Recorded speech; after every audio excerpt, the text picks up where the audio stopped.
Keluaran pasal 22, Peraturan tentang jaminan harta sesama manusia. Apabila seseorang mencuri seekor lembu atau seekor domba dan membantainya atau menjualnya, maka ia harus membayar gantinya, yakni 5 ekor lembu ganti lembu itu, dan 4 ekor domba ganti domba itu. Jika seorang pencuri kedapatan waktu membongkar dan ia dipukul orang sehingga mati, maka si pemukul tidak berhutang darah. Tetapi jika pembunuhan itu terjadi setelah matahari terbit, maka ia berhutang darah. Pencuri itu harus membayar ganti kerugian sepenuhnya. Jika ia orang yang tak punya, ia harus dijual ganti apa yang dicurinya itu. Jika yang dicurinya itu masih terdapat padanya dalam keadaan hidup, baik lembu, keledai, atau domba, maka ia harus membayar ganti kerugian 2 kali lipat. Apabila seseorang menggembalakan ternaknya di ladangnya atau di kebun anggurnya, dan ternak itu dibiarkannya berjalan lepas sehingga makan habis ladang orang lain, maka ia harus memberikan hasil yang terbaik dari ladangnya sendiri atau hasil yang terbaik dari kebun anggurnya sebagai ganti kerugian. Apabila ada api dinyalakan dan api itu menjilat semak duri, tetapi tumpukan gandum atau gandum yang belum dituai atau seluruh ladang itu ikut juga dimakan api, maka orang yang menyebabkan kebakaran itu harus membayar ganti kerugian sepenuhnya.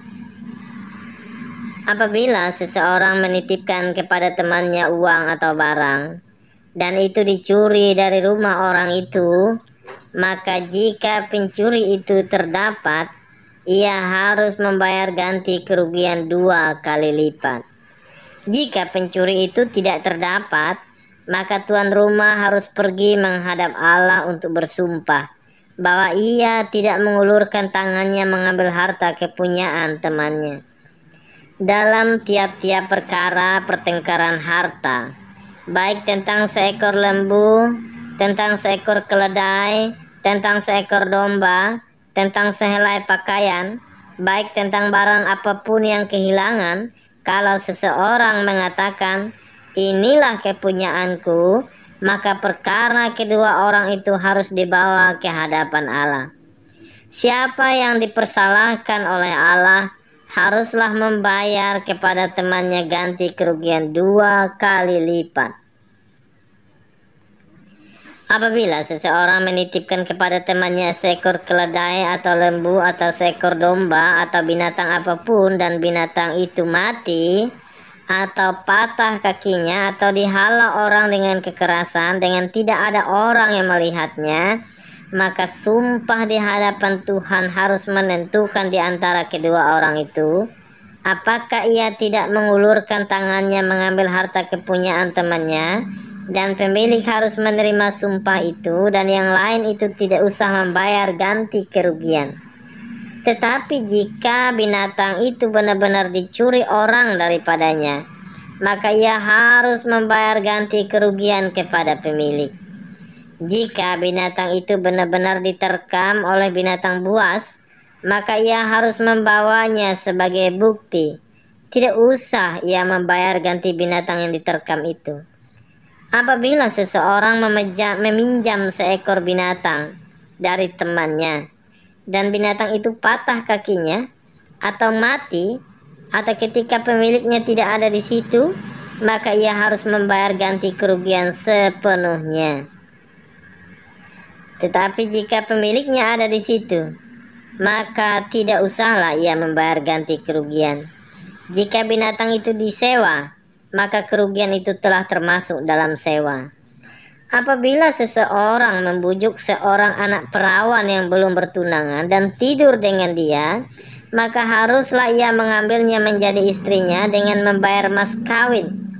Jika ayah perempuan itu sungguh-sungguh menolak memberikannya kepadanya, maka ia harus juga membayar perak itu sepenuhnya sebanyak mas kawin anak perawan. Peraturan tentang dosa yang keji. Seorang ahli sihir perempuan janganlah engkau biarkan hidup. Siapapun yang tidur dengan seekor binatang, pastilah ia dihukum mati. Siapa yang mempersembahkan korban kepada Allah kecuali kepada Tuhan sendiri, haruslah ia ditumpas. Peraturan tentang orang-orang yang tidak mampu. Janganlah kau tindas atau kau tekan seorang orang asing, sebab kamu pun dahulu adalah orang asing di tanah Mesir. Seseorang janda atau anak yatim janganlah kamu tindas. Jika engkau memang menindas mereka ini, tentulah aku akan mendengarkan seruan mereka. Jika mereka berseru-seru kepadaku dengan nyaring, maka murkaku akan bangkit dan aku akan membunuh kamu dengan pedang, sehingga istri-istrimu menjadi janda dan anak-anakmu menjadi yatim. Jika engkau meminjamkan uang kepada salah seorang dari umatku, orang yang miskin di antara kamu, maka janganlah engkau berlaku sebagai seorang penagih hutang terhadap dia. Janganlah kamu bebankan bunga uang kepadanya. Jika engkau sampai mengambil jubah temanmu sebagai gadai, maka haruslah engkau mengembalikannya kepadanya sebelum matahari terbenam, sebab hanya itu saja penutup tubuhnya, itulah pembalut kulitnya. Pakai apakah ia pergi tidur? Maka apabila ia berseru-seru kepadaku, aku akan mendengarkannya, sebab aku ini pengasih. Berbagai-bagai peraturan. Janganlah engkau mengutuki Allah, dan janganlah engkau menyumpahi seorang pemuka di tengah-tengah bangsamu. Janganlah lalai mempersembahkan hasil gandummu dan hasil anggurmu. Yang sulung dari anak-anakmu lelaki haruslah kau persembahkan kepadaku. Demikian juga harus kau perbuat dengan lembu sapimu dan dengan kambing dombamu. 7 hari lamanya anak-anak binatang itu harus tinggal pada induknya. Tetapi pada hari yang ke-8 haruslah kau persembahkan binatang-binatang itu kepadaku. Haruslah kamu menjadi orang-orang kudus bagiku. Daging ternak yang diterkam di padang oleh binatang buas janganlah kamu makan, tetapi haruslah kamu lemparkan kepada anjing. Demikian firman Tuhan.